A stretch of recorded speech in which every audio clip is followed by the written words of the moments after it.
Community Justice Initiatives is a non-profit organization that's been around for over 40 years. We're based here in Langley, British Columbia, but we serve people across Canada. Anyone who's experienced harm or conflict and is struggling with what to do next. At CJI, we don't tell folks what to do or what their path should be.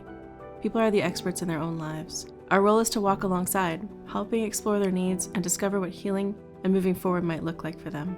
Some of the misconceptions around restorative justice are that it's an alternative to traditional punishments, but really what it is, it's about looking into the eyes of the person who is on the other side of the thing that's happened. It's about being able to restore some humanity into that person's life.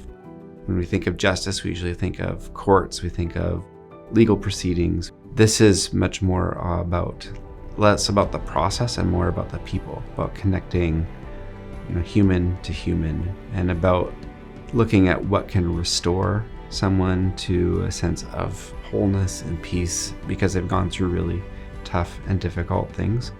While we support people in many difficult situations, the bulk of our work centers around 3 main programs. The first is our Restorative Action program. This work happens mainly in local schools, helping young people build skills for empathy, communication, as well as working through conflict in healthy ways. It's about giving students the tools they need before harm happens, so they can respond to challenges in restorative ways. In our early work with people serving time in correctional settings, we often heard things like, if I'd learned about restorative practices as a kid, maybe I wouldn't be here today. That insight inspired us to develop and implement this program and focus on prevention. My personal connection to restorative justice originally began when I was a teenager, and I went through a restorative justice process after being assaulted. And I had some incredible facilitators who guided us through, and when I see participants I work with now talk about this weight that's lifted off their shoulders, I know part of that feeling.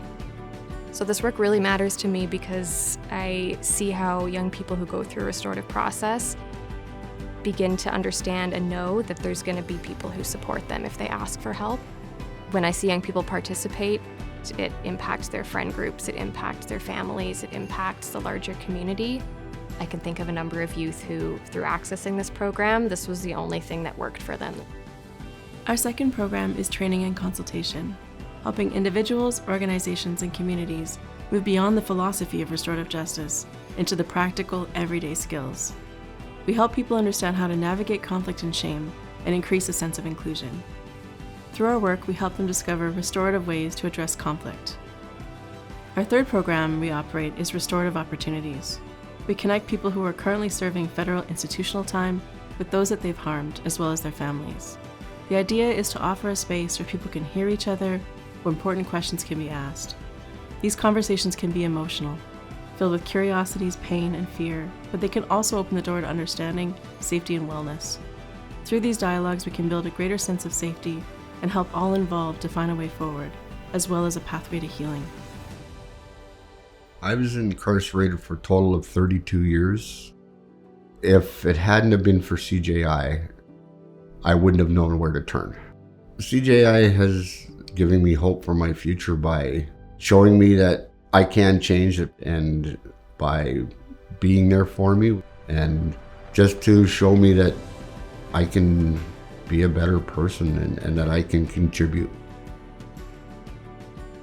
Restorative justice connected the dots and filled in the gaps for everything that I needed, essentially, to come face to face with the person that had harmed me.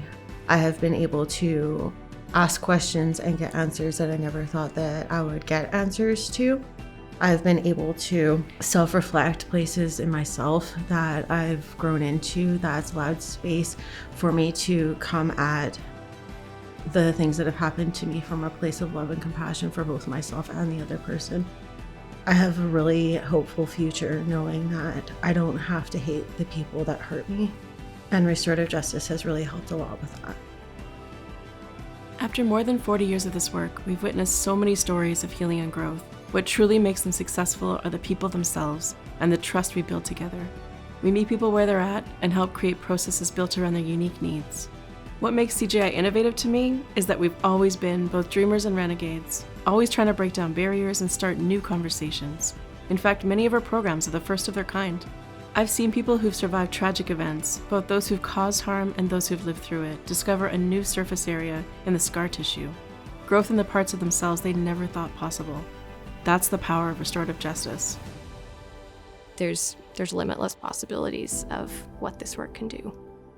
The ripple effects that CJI has in people's lives is tremendous. They have new tools and new resources to be able to work through this next season. It's difficult. I'm not going to say it's like wrapped up in a pretty bow, but it's a new start and it's a new way of moving forward.